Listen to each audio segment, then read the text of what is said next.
बहुत सही। क्यों दे रहे थे बेटा? क्योंकि इसके अंदर रोटर को घुमाने के लिए कोई प्रेरण प्रभाव नहीं था। क्यों? क्योंकि ये डीसी है। लेकिन एसी में क्या हुआ बेटा? एसी में आपने केवल फील्ड पर सप्लाई दी और बेटा रोटर में क्या हुआ? एक प्रेरित ईएमएफ डेवलप हो गया और उसके द्वारा ये घूमेगा। तो यानी कि बेटा इसके अंदर केवल और केवल फील्ड को सप्लाई दी जाती है ना? बहुत सही। तो बेटा ये क्वेश्चन ध्यान रखना। अब कैसे प्रेरित होता है उसके बारे में बताया था कि रोटर पे जो कोई भी तरह बेटा कहीं पे भी जिंदगी में किसी से आप प्रेरित होगे ना, वो नेगेटिव दिशा में ही होंगे क्योंकि ऊर्जा उत्पन्न नहीं होती है, वो केवल उसी में से खपत।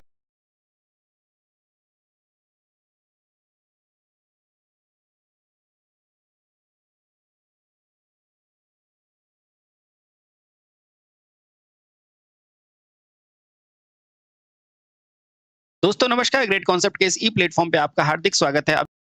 अभी तक आप अच्छे से जान पाएंगे कि भाई ये आपकी इंडक्शन मोटर थी क्या, है ना?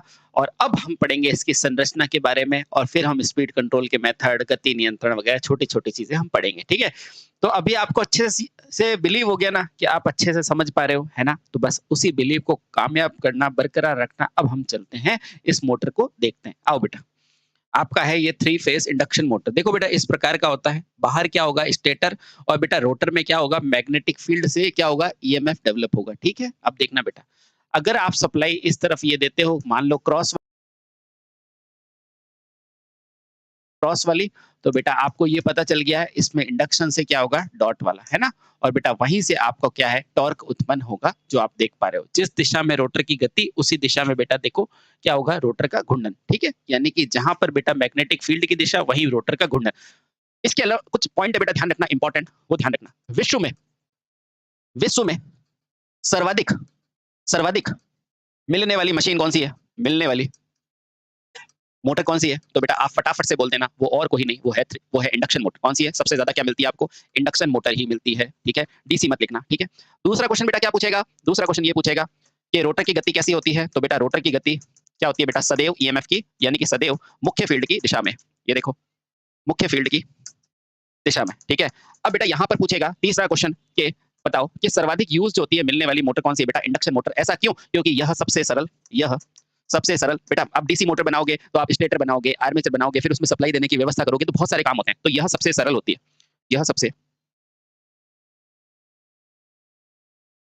है मेरा क्या होता है बेटा? इनर केज, एक होता है आउटर केज, है ना? हाँ। अब देखना बेटा, ये क्या है मेरा? आउट फिर उसमें सप्लाई देने की व्यवस्था करोगे, तो बहुत सारे काम होते हैं। तो यह सबसे सरल होती है। यह सबसे सरल प्रकार की होती है। ठीक है? इसलिए बेटा सर्वाधिक मिलती है। सरल प्रकार की होती है।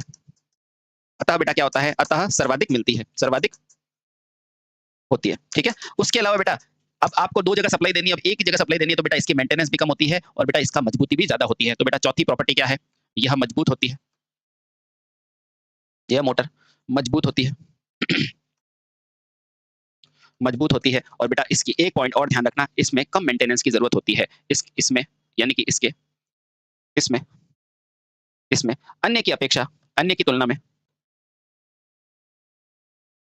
अन्य की तुलना में क्या होता है बेटा? कम रख रखाव होता है। कम रख रखाव यानी कि बेटा मेंटेनेंस होता है। मेंटेनेंस होता है बेटा। ये बेहद इंपॉर्टेंट पॉइंट है, ध्यान में रखना। ठीक है? तो ये किसके लिए थे बेटा? थ्री फेज इंडक्शन मोटर के कुछ गुण। ठीक है? हाँ, यानी कि कुछ इसकी विशेषता है, गुण विशेषता है। ठीक है? ध्यान रखना बेटा। ठीक है? चलिए बेटा अब एक एक करके हम देखते हैं कि आपका स्टेटर क्या होता है, आपका रोटर क्या होता है, वो सारी चीजें देखते हैं। ठीक है? तो बेटा अब पढ़ेंगे आप थ्री फेज इंडक्शन मोटर की संरचना। आपको क्या ध्यान रखना है? ये सबसे सरल होता है, आसान होता है, मजबूत होता है, सबसे ज्यादा मशीन यही बनती है। ठीक है? ये चीजें ध्यान में रखना है और केवल फील्ड में सप्लाई देते हो। ठीक? अब लिखो बेटा तीन फेज प्रेरण मोटर की संरचना। तीन फेज प्रेरण मोटर मोटर की ये संरचना, आखिर बेटा इसकी संरचना कैसे होती है? एक एक करके जानते हैं। बड़ा मजा आएगा देखना बेटा, आप अच्छे से समझ पाओगे। ठीक है? बहुत सही। अब देखना बेटा, जैसे कि हर मोटर में बेटा एक क्या होता है? स्टेटर, एक क्या होता है? रोटर होता है ना? हाँ बिल्कुल बेटा। एक क्या होता है आपका? स्टेटर पार्ट, एक क्या होता है बेटा? आपका रोटर पार्ट, है ना? तो बेटा इसके अंदर भी क्या होता है? तीन फेज के भी मुख्यतः दो ही पार्ट होते हैं। तीन फेज प्रेरण के भी क्या होते हैं बेटा? इस मोटर के भी के इस मोटर के भी बेटा क्या होता है? मुख्यतः दो पार्ट होते हैं। मुख्यतः दो भाग होते हैं। भाग होते हैं। अब आपसे पूछेगा कौन कौन से? तो बेटा पहला होगा स्टेटर और दूसरा होगा रोटर। तो पहला पार्ट क्या होगा बेटा आपका? Stator part. और बेटा दूसरा क्या होगा? या भाग लिख दो बेटा, स्टेटर भाग। और दूसरा होगा रोटर भाग। आराम से समझेंगे बेटा, ये स्टेटर क्या होता है, रोटर क्या होता है, ठीक है, बहुत सही। अब देखो सबसे पहला शब्द है बेटा स्टेटर, नाम से नहीं पता चल रहा जो स्थिर रहता हो, है ना, तो बस यही है, तो लिखो बेटा, ये है बेटा आपका स्टेटर। पहला हिस्सा क्या है आपका, स्टेटर, ये आपको सामने दिख रहा है स्टेटर, दिख रहा है सर, देखो बेटा ये कुछ इस तरह का स्टेटर होता है, ठीक है। अब देखो ये स्टेटर के स्लॉट कटे हुए होते हैं और ये वाइंडिंग दिख रही है बेटा, ये वाइंडिंग और किसी की नहीं है, ये आपकी 3 फेज वाइंडिंग है, ठीक है। जब इसको उत्तेजित करोगे तो बेटा यहाँ पर क्या होगा, फील्ड उत्पन्न होगा और यहाँ से देखो ये फील्ड लग रहा है, ये फील्ड लग रहा है, ये फील्ड लग रहा है, और बेटा ये जो फील्ड के अंदर फ्लक्स जो दौड़ेगा ना, उसकी स्पीड क्या होती है, उसकी स्पीड क्या होती है, फाई बराबर 3/2 फाई एम होती है कि नहीं, बिल्कुल होती है। तो बेटा इस फ्लक्स की गति ध्यान रखना 3/2 फाई एम। इसमें सर ये क्या है, फील्ड के अंदर यहाँ पर क्या है बेटा, तो यहाँ पर पोल के ऊपर क्या की गई है बेटा, वाइंडिंग की गई है। तो आपको ध्यान में रखना है बेटा, इस पे सप्लाई कहाँ दोगे, तो सप्लाई हमेशा आप कहाँ देते हो, फील्ड पे, ठीक है। फिर इंडक्शन होकर रोटर के अंदर जाती है, ठीक है। तो बेटा सबसे पहला इसको देखते ही आपको कैसा लग रहा है, इसको देखते ही कैसा लग रहा है, क्या ये भाग हिलेगा, नहीं, तो बेटा पहला पॉइंट यही है, इसको हंसी में मतलब बेटा, ये वास्तव में वो भाग है जो स्थिर रहता है। तो लिखो बेटा स्टेटर का पहला भाग, यह मोटर का स्थिर हिस्सा होता है, स्थिर भाग होता है। तो बेटा ये क्या होता है, मोटर का स्थिर भाग होता है, नंबर 1 बात, देख लो बेटा, ठीक है। अब बेटा इस पर क्या होता है, इस पर लैमिनेटेड स्टील कोर पर क्या की जाती है बेटा, 3 फेज वाइंडिंग की जाती है। अब आप बोलोगे सर लैमिनेटेड स्टील कोर कहाँ है, तो बेटा ये पोल दिख रहा है आपको, ये क्या है, laminated steel core. Sir laminated क्यों रखा है, ताकि बेटा लैमिनेशन तो वही चीज जो मैंने मैग्नेट पर पढ़ाई थी, ताकि एडी करंट को कम किया जा सके, कोर हानियों को कम किया जा सके। तो लिखो बेटा इस मोटर में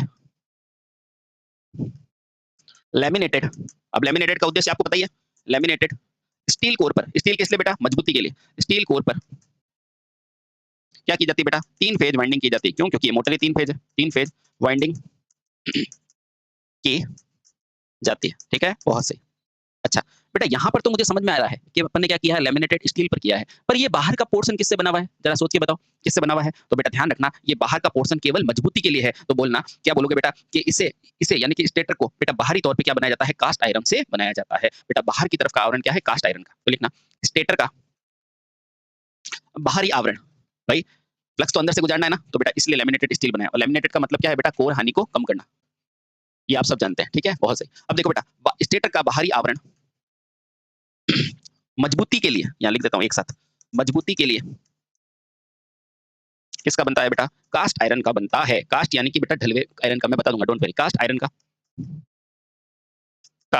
बनता है, ठीक है। जहां पर भी बेटा दुनिया में आपको मजबूती के लिए बात की गई है, वहां कास्ट आयरन का बना देना। जहां पर भी आपको जंग रोधी बोले, वहां स्टेनलेस बना देना। और जहां पर भी बेटा आपको जहां बोले कि भाई यहाँ से फ्लक्स निकालना ही निकालना है, तो बेटा वहां पे आप सिलिकॉन स्टील लगा देना, ठीक है। अब आओ ये समझ में आया। अब देखो बेटा, और इसमें 3 फेज वाइंडिंग कर दी, और प्रत्येक फेज वाइंडिंग को 120 डिग्री पर क्या करोगे बेटा, स्थापित करोगे। तो ध्यान रखो बेटा, अगला पॉइंट लिखो, स्टेटर में, स्टेटर के फील्ड पोल पर, फील्ड पोल पर प्रत्येक प्रत्येक फेज वाइंडिंग को 120 डिग्री पर क्या किया जाता है बेटा, पर लगाया जाए 120 डिग्री अंतराल पर लगाया जाता है, 120 डिग्री। हाँ, स्टेटर के फील्ड पोल पर प्रत्येक में फेज वाइंडिंग में 120 डिग्री के क्या होता है बेटा, अंतराल पर होती है, 120 डिग्री के अंतराल पर होती है,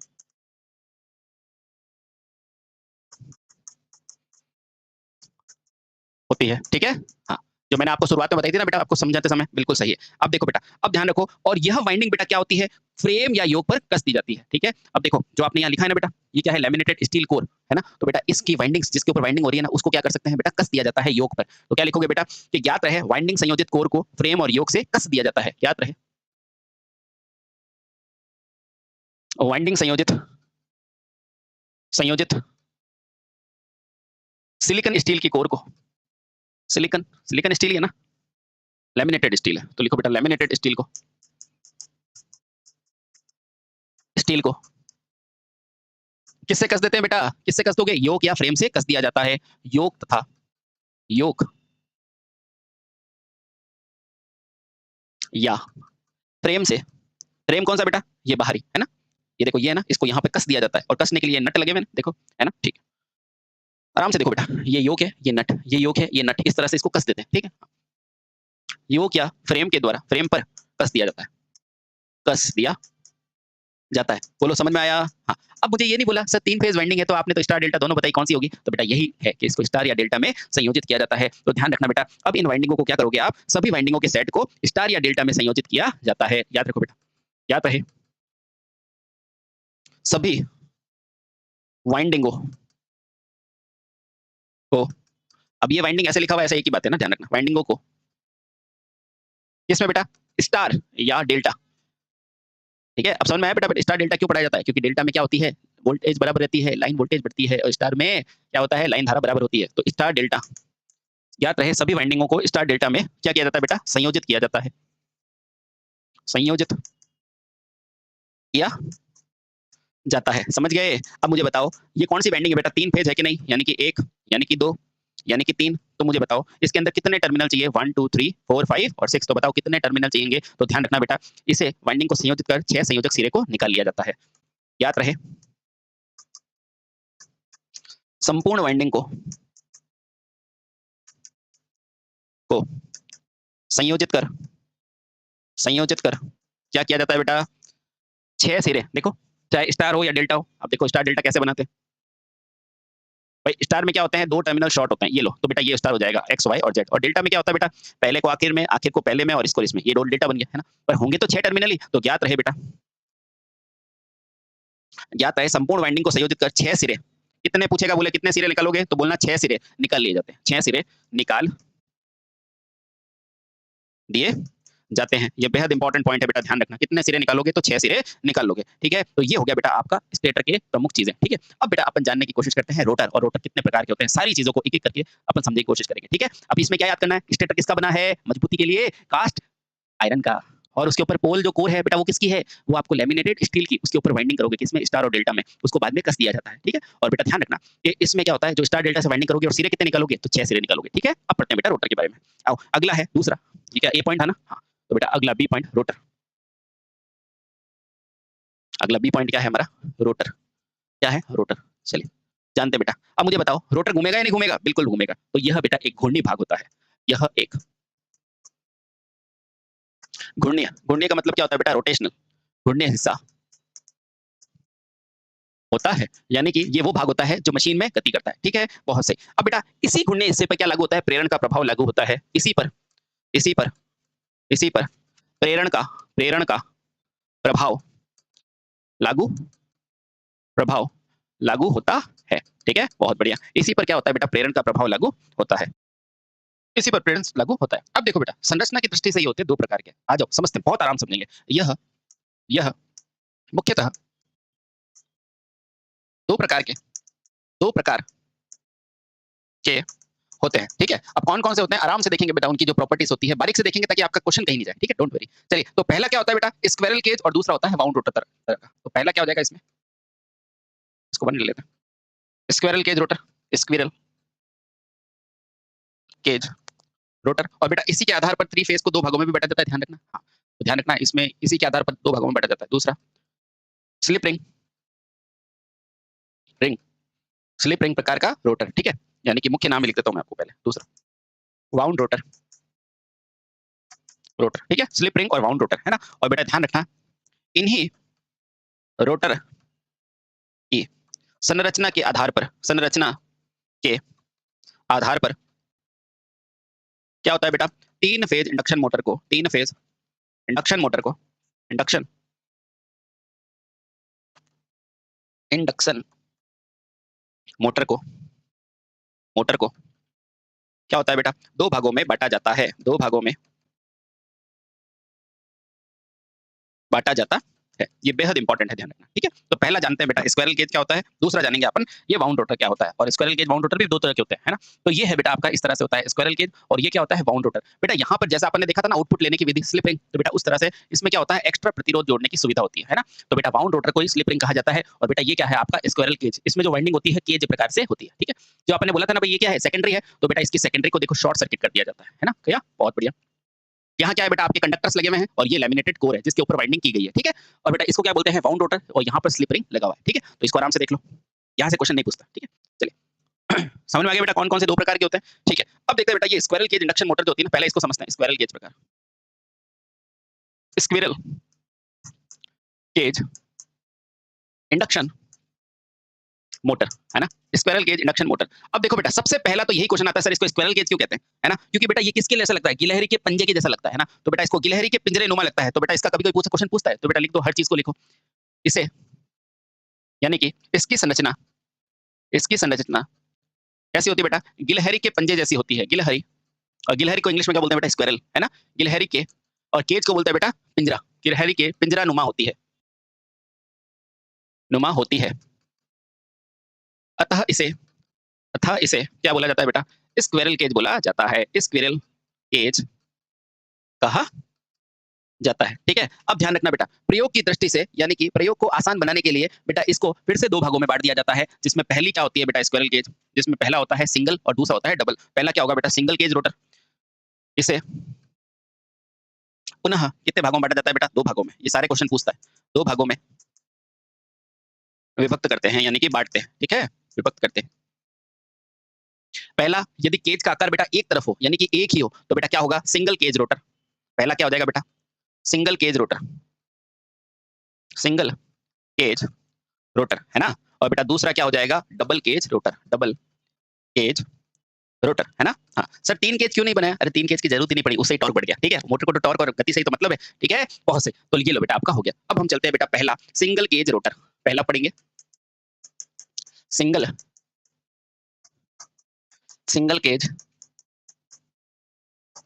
रोटर। बेटा किसी भी दूसरी चीज की जरूरत तब पड़ती है जब उसकी आवश्यकता होती है ना? ध्यान रखना। जैसे आपको नौकरी की आवश्यकता है तो आप अच्छे से पढ़ रहे हो ना? हाँ, बस वही आवश्यकता है। ठीक है इसकी। ठीक है, तो पहला लिखोगे बेटा, सबसे पहले ये इस प्रकार के रोटर में लोह कोर बेटा क्या होता है? ये देखो, ये बेलनाकार दिख रहा है कि नहीं? बिल्कुल दिख रहा है बेटा। तो इस रोटर में जो आपकी लैमिनेटेड लोह कोर है वो बेटा क्या होती है? बेलनाकार पाइप जैसी होती है कि नहीं? बेलनाकार है कि नहीं? बिल्कुल। तो क्या लिखोगे बेटा? इस प्रकार के रोटर में, इस प्रकार के रोटर में, रोटर में क्या होती है बेटा? लैमिनेटेड, लैमिनेटेड लोह कोर, लैमिनेटेड, या इस प्रकार की रोटर, यहाँ की लिख दो, इस प्रकार की रोटर लैमिनेटेड। तो लैमिनेट क्यों करते हैं? क्योंकि यार कोर लॉसेस कम करने के लिए। लैमिनेटेड लोह कोर, लोह कोर, इस प्रकार की रोटर में क्या होता है बेटा? इस प्रकार की रोटर लैमिनेटेड लोह कोर से बनी क्या होती है बेटा? बेलनाकार पाइप होती है। और इस प्रकार की रोटर, लैमिनेट रोटर, लैमिनेटेड लोह कोर की बनी बेलनाकार पाइप होती है, की बनी बेलनाकार पाइप होती है। आपसे पूछेगा ये इसका आकार कैसा होता है, तो बोलना बेलनाकार। कैसी होती है? लैमिनेटेड। कहाँ होती है बेटा? तो लोह कोर पर बनी एक बेलनाकार पाइप होती है। कौन बेटा? ये रोटर। ठीक है, अब बेटा इसमें क्या होगा? तो इसमें क्या करोगे बेटा? तांबे की छड़ों को स्थानांतरित किया जाएगा। ये कॉपर, कॉपर बार दिख रही है आपको? भाई ये जो कोर है ना, लैमिनेटेड कोर, ये किसकी बनी होती है बेटा? लोह कोर है ना? हाँ, और बेटा इसके ऊपर क्या लगाओगे? Copper bars. ये लगे हुए देखो, कॉपर बार्स दिख रहे हैं? दिख रहे हैं बेटा? ये आसपास जो लगे ना, ये है कॉपर बार्स, है ना? समझ गए? तो बेटा लैमिनेटेड कोर पे क्या लगाओगे? कॉपर बार्स लगाओगे। ये चालक की तरह कार्य करेंगे। तो लिखना बेटा, इसमें तांबे की छड़ स्थापित की जाती है, इसमें तांबे की छड़ स्थापित की जाती है, जिसे, जिसे क्या बोला जाता है बेटा? स्टील बार कहा जाता है। स्टील बार, यानी कि स्टील की बार कहा जाता है, कहा जाता है। समझ रहे हैं? बिल्कुल सर। इसमें तांबे की छड़ें स्थापित की जाती है बेटा, जिसे स्टील बार कहा जाता है। ठीक है, और छड़ों के दोनों सिरों पर बेटा क्या होता है? एंड रिंग लगा दी जाती है। और छड़ों के दोनों हिस्से पर देखो बेटा आराम से, छड़ों के दोनों हिस्से पे क्या लगाओगे? And ring. ये बेटा क्या है? मेटल की एंड रिंग। इसी तरह पीछे भी है ना? तो छड़ों के दोनों सिरों पर, सिरों पर क्या लगा देते हो बेटा? एंड रिंग लगा देते हो बेटा। एंड रिंग और कहीं होती है क्या? बिल्कुल, डीसी में भी होती थी ना? हाँ बिल्कुल वही है, एंड रिंग लगा दी जाती है। छड़ों के दोनों सिरों पे बेटा क्या लगा दी जाएगी? एंड रिंग लगा दी जाएगी। अब मुझे बताओ, एंड रिंग क्या हवा में जोड़ोगे क्या? नहीं। और मजबूत मुझे क्या चाहिएगा बेटा? जोड़ चाहिएगा। और आपको पता है ये एंड रिंग का जोड़ कैसा होना चाहिए? स्थायी। और बेटा आपको पता है तीन तरह के जोड़ होते हैं, इधर आओ। एक होता है सोल्डिंग, एक होता है बेटा वेल्डिंग, और एक क्या होता है बेटा? ब्रेजिंग। ये जब अपन पढ़ेंगे ना बेटा शोल्डर, तब मैं बताऊंगा। तो ये तीनों जोड़ होते हैं बेटा। सोल्डिंग से हमेशा क्या देता है? अस्थायी जोड़ होता है ना? और बेटा इन दोनों से कैसा जोड़ मिलता है? हमें स्थायी जोड़ मिलता है। तो ध्यान रखना बेटा, जो आपकी ये जो एंड रिंग्स होती है, ठीक है, उसको बेटा ये तांबे की छड़ों से जो जोड़ लगाओगे ना, वो क्या करते हो? ब्रेजिंग या सोल्डिंग की क्रिया की जाती है। तो याद रखना बेटा, एंड रिंग को ब्रेजिंग या वेल्डिंग के द्वारा जोड़ दिया जाता है। अब एंड रिंग को पूछा जाता है बेटा, ध्यान रखना, को सोल्डिंग लिखे तो गलत कर देना। सोल्डिंग से नहीं होगा, क्योंकि सोल्डिंग से अस्थायी होता है, हमें स्थायी चाहिए। एंड रिंग से, अब एंड रिंग को ब्रेजिंग या सोल्डरिंग द्वारा, ओहो सोल्डरिंग तो नहीं, ब्रेजिंग या वेल्डिंग द्वारा, वेल्डिंग द्वारा क्या देते हैं बेटा? स्थायी जोड़ दे दिया जाता है। स्थायी जोड़ प्रदान किया जाता है, प्रदान करते हैं।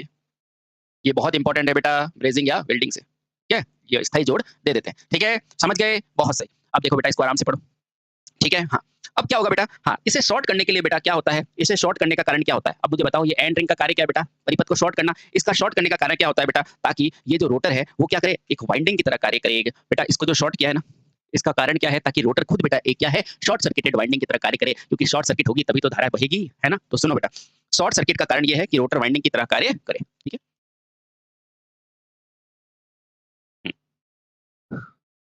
शॉर्ट सर्किट यानी कि ये पूछा जाता है बेटा, रोटर को शॉर्ट सर्किट, शॉर्ट सर्किट इसलिए किया जाता है, इसलिए किया जाता है, किया जाता है, जाता है ताकि,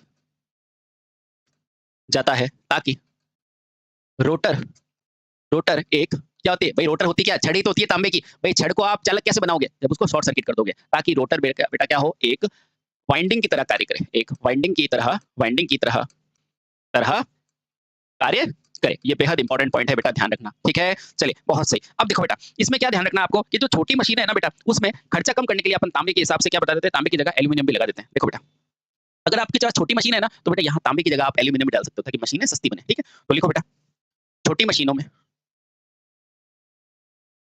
छोटी मशीनों में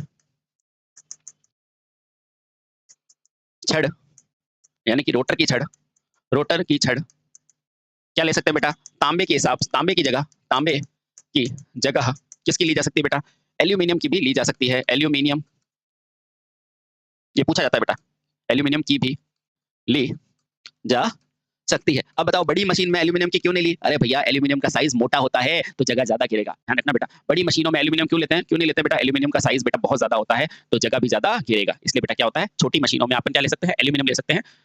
रोटर की छड़ तांबे की जगह किसकी ले सकते हो बेटा, आप एल्यूमिनियम की ले सकते हो, ठीक है। हाँ, अब देखो बेटा, रोटर में चुंबकीय क्षेत्र और टॉर्क एक समान बनाए रखने के लिए चालकों को थोड़ा सा क्या किया जाता है, टेढ़ा किया जाता है। आपको पूछेगा कि रोटर में सीधा ना बना के टेढ़ा करता हूँ, ये देखो, ये आपका रोटर है, इसको सीधा ना करके बेटा कुछ टेढ़ा कर दिया जाता है, ठीक है। तो यही लिख देता हूँ बेटा, रोटर को सीधा ना बनाकर, ना बनाकर बेटा क्या कर दिया जाता है, कुछ कुछ बेटा क्या कर दिया जाता है, टेढ़ा कर दिया जाता है, टेढ़ा कर दिया जाता है। अब इसका कारण बताता हूँ बेटा, कर दिया जाता है। अब देखना इसका फायदा क्या है, तो इसके बेटा दो फायदे हैं, ध्यान रखना। इसका पहला फायदा क्या है बेटा, एक समान करने से क्या होता है बेटा, एक समान क्या होता है बेटा, चुंबकीय क्षेत्र तथा टॉर्क को एक समान बनाने के लिए। तो बेटा इसका फायदा ध्यान रखना बेटा, इसको करने का फायदा, फायदा क्या है, तो बेटा आपको अगर ऑप्शन में दे एक समान चुंबकीय क्षेत्र, एक समान चुंबकीय क्षेत्र के लिए, तो वो भी सही है, क्षेत्र के लिए, तो बेटा ध्यान रखना वो भी सही है, ठीक है, के लिए,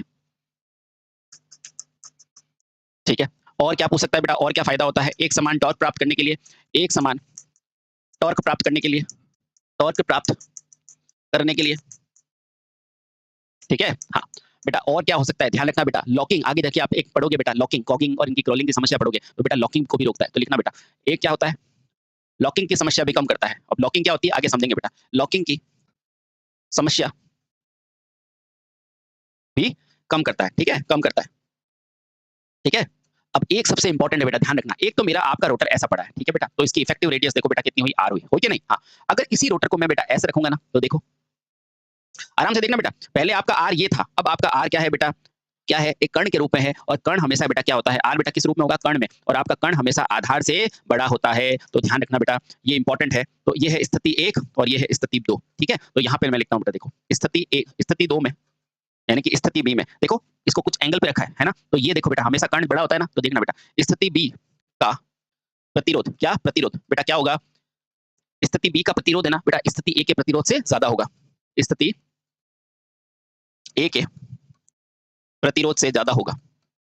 ये इंपॉर्टेंट है बेटा, टेक्निकल पॉइंट आ सकता है, से ज्यादा होगा। सर इससे क्या होगा, अरे रुको तो सही, सितारों के आगे जहान और भी है बेटा। देखो ये क्या है आपका रोटर, ये भी क्या है बेटा रोटर। अगर रोटर को मैंने थोड़ा सा टेढ़ा रखा, थोड़ा टेढ़ा, तो बेटा यहाँ पर आर का मान बढ़ गया, और आगे चल के आप पढ़ोगे, आगे चल के पढ़ोगे कि जो आपका टॉर्क होता है ना बेटा, वो आर के समानुपाती होता है, यानी आर बढ़ेगा तो बेटा रोटर का टॉर्क भी उतना बढ़ेगा। ये आपके लिए अच्छी बात है, समझ में आया, आया। तो बेटा आगे चल के इसको पढ़ोगे, ठीक है, जिसे हम अध्ययन करेंगे, जिसे हम अध्ययन करेंगे, अभी इसी चैप्टर में पढ़ेंगे, अध्ययन करेंगे, समझ में आया। हाँ, तो बेटा ध्यान रखना, अगर ये रोटर की स्थिति को, रोटर स्थिति, तो बेटा इसका प्रतिरोध देखो, एक तो प्रतिरोध ऐसा लगेगा और एक प्रतिरोध थोड़ा टेढ़ा लगेगा ना, तो बेटा देखो इसमें आर का मान बढ़ जाएगा, आर का मान बढ़ने से टॉर्क भी अच्छा हो सकता है। समझ में आया, बहुत सही, आ गया। तो ये सारी चीजें थी बेटा आपके सिंगल केज के बारे में। सिंगल केज में क्या था, तांबे की छड़ें लगी हुई थी, किस पर लगी थी, आपके कोर पर। कौन से कोर पे, लोह कोर पे, है ना। और बड़ी छोटी मशीनों में इनकी जगह क्या ले सकते हो आप, एल्यूमिनियम की भी ले सकते हो, ठीक है। ये सारी चीजें आपको क्लियर हो गई, बिल्कुल। पूछा जाता है बेटा इसको सीधा ना बना के टेढ़ा करने का क्या कारण है बेटा, एक समान चुंबकीय क्षेत्र, एक समान टॉर्क प्राप्त करने के लिए और लॉकिंग की समस्या को दूर करने के लिए, ठीक है। हाँ, अब ध्यान रखना बेटा, इसमें क्या ध्यान रखना बेटा कि इसके अंदर यानी कि सिंगल के अंदर क्या है बेटा, एक छोटी सी समस्या होती है। क्या होती है कि इसके अंदर अपन रनिंग और स्टार्टिंग टॉर्क का ज्यादा ध्यान नहीं देते। लेकिन जब हम आगे बढ़ते हैं यानी कि जब हम डबल केज बनाएंगे तो बेटा वहां पर रनिंग और स्टार्टिंग केज को क्या देंगे, मान्यता देंगे और वहां पर उसके हिसाब से वाइंडिंग की जाती है। तो अब हम पढ़ेंगे बेटा डबल केज रोटर, है ना, डबल केज रोटर। चलो कोई बात नहीं, ये लो यहाँ लिख देते बेटा, ध्यान रहे। एक लाइन लिखो बेटा, ज्ञात रहे, ज्ञात रहे, ज्ञात रहे, ज्ञात रहे, single cage, single cage rotor, single cage rotor में रनिंग तथा यानी कि रनिंग यानी कि प्रयोग के दौरान, प्रयोग के दौरान, प्रयोग के दौरान तथा क्या बेटा, स्टार्टिंग टॉर्क की, स्टार्टिंग टॉर्क की इतनी विशेषता नहीं देखी जाती, इतनी विशेषता नहीं देखी जाती, विशेषता नहीं देखते, देखते। अब बेटा आप क्या करोगे, इन्हीं स्टार्टिंग तथा रनिंग टॉर्क की विशेषता किस में देखोगे, डबल टॉर्क में यानी कि डबल केज में देखोगे। तो लिखो बेटा उपरोक्त दोनों, उपरोक्त दोनों, ओहो, उपरोक्त दोनों टॉर्क का अध्ययन, टॉर्क का अध्ययन बेटा किस में किया जाता है, तो ये आपके अध्ययन किस में किया जाता है, उपरोक्त दोनों टॉर्क का डबल केज में किया जाता है, डबल केज में होता है। और बेटा यही कारण था कि हमें डबल केज को बनाना पड़ा। अब हम समझते हैं बेटा ये डबल केज क्या है क्या नहीं है, ठीक है। चलिए बहुत बढ़िया, तो आओ बेटा अब हम पढ़ते हैं दूसरा। ये नंबर क्या एक डाला था ना, हाँ ये पहला नंबर है स्क्वायरल केज, उसमें ये पहला हो गया। अब पढ़ेंगे बेटा double cage, second double cage, double cage rotor, है ना। अब ये वही स्क्वायरल केज चल रहा है बेटा, स्लिप रिंग नहीं है ना, ध्यान रखना, डबल केज रोटर। अब डबल केज रोटर क्या होता है बेटा, इसके अंदर ध्यान है जैसा कि नाम से ज्ञात हो रहा है बेटा, इसके रोटर में केजों की संख्या कितनी होती है, 2। तो लिखो बेटा इसके, इसके रोटर में, रोटर में बेटा आपके जो केज की संख्या यानी कि पिंजरों की संख्या, केजों की संख्या कितनी होती है बेटा, 2 होती है, 2 होती है, ठीक है। हाँ। अब जब आगे चल के अपन स्लिप के बारे में पढ़ेंगे तो अपने को और अच्छे से क्लियर होता है कि आगे आगे चीजें क्या होगी, ठीक है। चलिए बहुत सही, तो बेटा इसके अंदर केजों की संख्या क्या होती है, 2। बेटा आगे चलने से पहले मैं इसकी विशेषता लिखा देता हूँ, सिंगल फेज और 2 फेज की, ठीक है। चलिए बहुत सही, तो अब देखो दोनों केजों की तालिका पूछता है बेटा, ये टेबल अक्सर पूछता है तो ध्यान रखना। तो दोनों केजों की विशेषता सारणी, अब जो डायरेक्ट क्वेश्चन पूछता है मैं लिखा देता हूँ और आगे मैं इसको हल भी कराऊंगा कि कैसे हुआ, ठीक है। डोंट वरी, अभी सिर्फ लिखो दोनों केजों की विशेषता सारणी, है ना, कि दोनों केजों की क्या क्या विशेषता रहती है, ठीक है। तो सबसे पहले तो बेटा यहाँ लिखो आप क्रम संख्या, यानी कि कौन से नंबर का है। फिर क्या लिखोगे बेटा, आपका कौन सा केज है। फिर क्या लिखोगे केज, फिर अगला क्या लिखोगे, इसमें कितना प्रतिरोध है, ठीक है। और फिर क्या लिखोगे बेटा कि इसके अंदर कितना प्रतिघात है। प्रतिघात समझा ना, सिंगल फेज में, बिल्कुल बेटा आपने पढ़ा था ना एसी थ्योरी में, प्रतिघात वो काम आएगा, ध्यान रखना। और बेटा अंत में बेटा क्या लिखोगे, इसमें क्या विशेषता होती है ना। तो बेटा ये सारी चीजें इसमें हम पढ़ेंगे, या विशेषता की जगह बेटा पदार्थ लिख दो, ठीक है। क्या लिखोगे, पदार्थ, है ना। तो चलो एक एक करके जान लेते हैं इसको, है ना। इसमें कौन सी बड़ी बात है ना।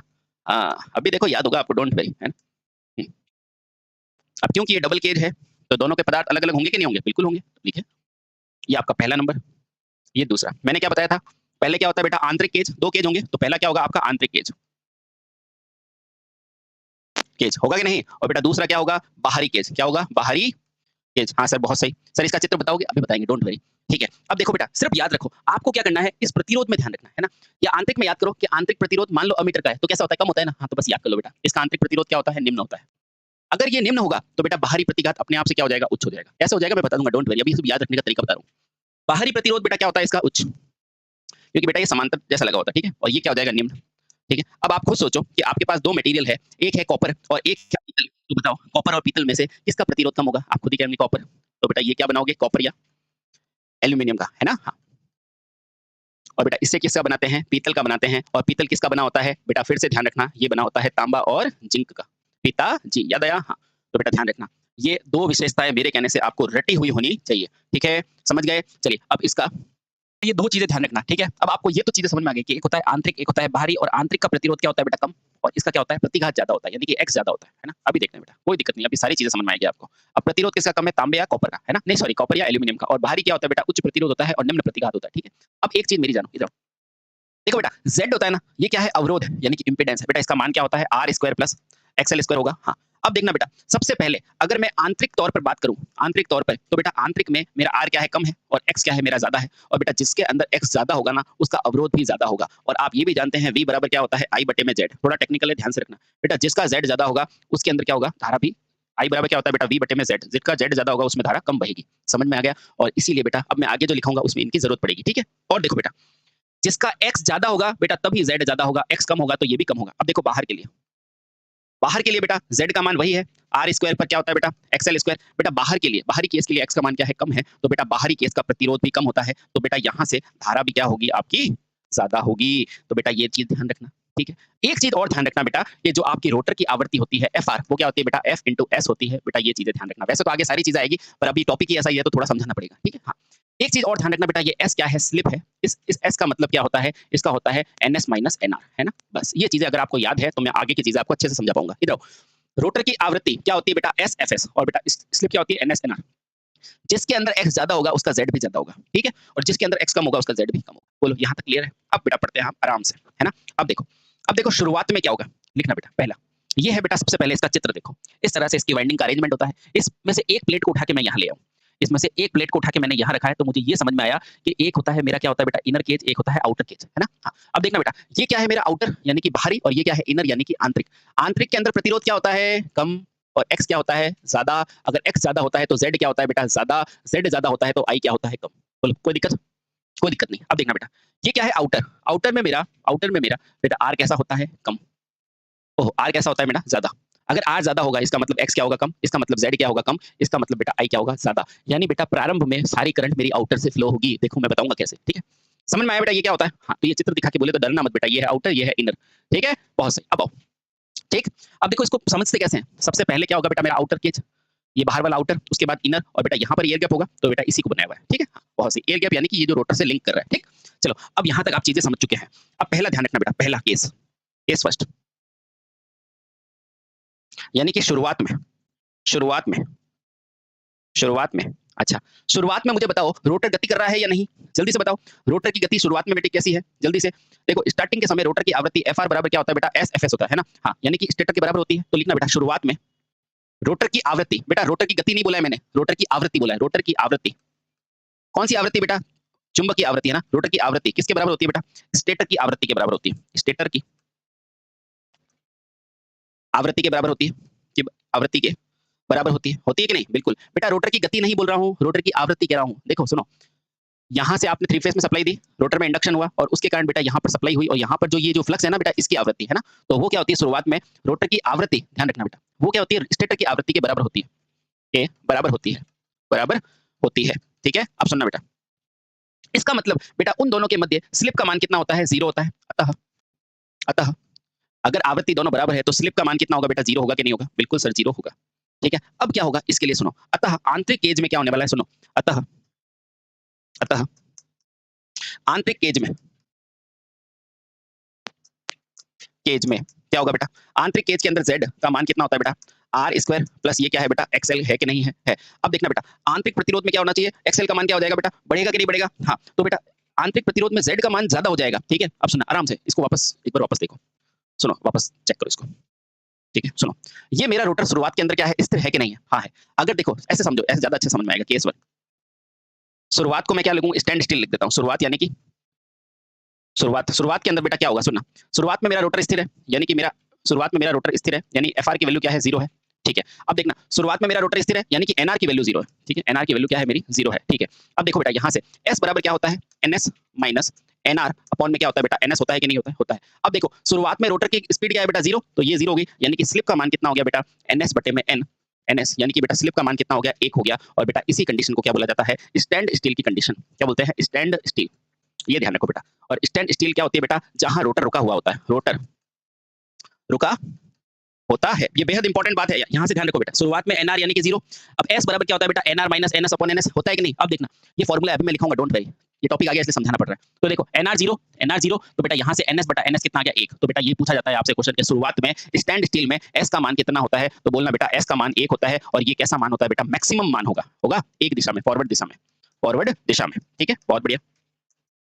अब देखना बेटा यहाँ से ही आपको चीजें आगे कनेक्ट होगी, यहाँ से चीजें कनेक्ट होगी। देखना बेटा, इसलिए अगर s का मान 1 है तो बेटा आप क्या कह सकते हो, यहाँ से वापस लिखो बेटा, यहाँ से आपने क्या समझा है केस 1 में कि शुरुआत में यानी कि स्टैंड स्टील में यानी कि जहां पर मेरा रोटर रुका हुआ है वहां स्लिप का मान कितना है बेटा, 1 है, बहुत से। तो यहाँ से मैं कह सकता हूँ, एक तो मैं बात करूंगा बेटा आंतरिक केज से, आंतरिक केज है ना, और एक मैं क्या बात करूंगा बेटा, बाहरी केज। कौन सा? बाहरी केज। बहुत बढ़िया, बाहरी केज। देखना बेटा बहुत इंपॉर्टेंट चीज निकल के आएगी यहाँ से, इस बाहरी केज की धारा, आंतरिक केज की धारा, और यहाँ क्या करूंगा बेटा, बाहरी केज की धारा।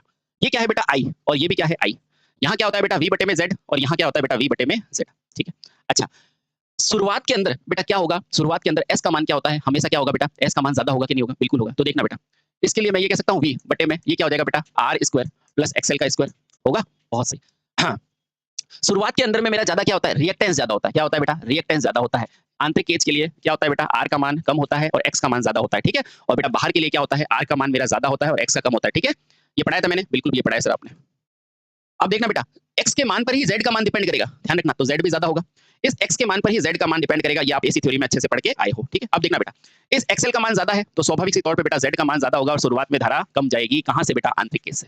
ठीक, इधर देखो बेटा, v by under root r square plus xl square. अब देखना, इसमें क्या है बेटा, r का मान ज्यादा है यानी कि x का मान कम है ना, x का मान कम है यानी कि बेटा x का मान कम है तो z का मान भी क्या होगा बेटा, कम, क्योंकि सारी चीजें x पर डिपेंड करती है।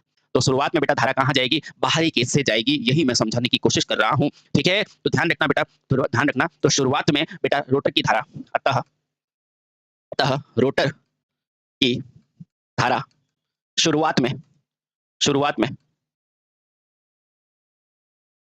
कम प्रतिबाधा, नहीं, रोटर की धारा शुरुआत में बाहरी केस से जाएगी, बाहरी केज से जाती है। ठीक है, इसका कारण क्या है बेटा, क्योंकि वहां कम प्रतिबाधा है, क्योंकि वहां क्या है बेटा, कम प्रतिबाधा है, कम प्रतिबाधा यानी कि इंपीडेंस है, प्रतिबाधा यानी कि Z है। ठीक है, और धारा हमेशा कम प्रतिरोध से जाती है, और धारा हमेशा कम प्रतिबाधा से जाती है। तो बेटा यहां से आपको समझ में आया, क्या समझ में आया कि शुरुआत में कहां से जाएगा बेटा, बाहर से जाएगा, और रनिंग अवस्था में कहां से जाता है, अंदर से। तो वापस आओ पीछे, इसका मतलब बेटा ये आउटर केस से मेरी कहां जाएगी, शुरुआती धारा, और बेटा इनर केस से क्या जाएगी, रनिंग अवस्था में, यानी कि चलने पर जैसे जैसे स्लिप का मान कम होगा ना तो बेटा इसमें हो जाएगा प्रतिरोध ज्यादा, तो रनिंग अवस्था से जाएगी यहाँ से। ठीक है, मैंने पूरी कोशिश की है बेटा कि इन टेक्निकल टर्म्स को आपको अच्छे से समझा दिया जाए। ठीक है, चलो मैं एक चीज बता देता हूँ। तो इसका मतलब बेटा ये आपका क्या है, आंतरिक, और ये क्या है बेटा आपका बाहरी केज। ठीक है, तो ये क्या है बेटा आपका आंतरिक केज,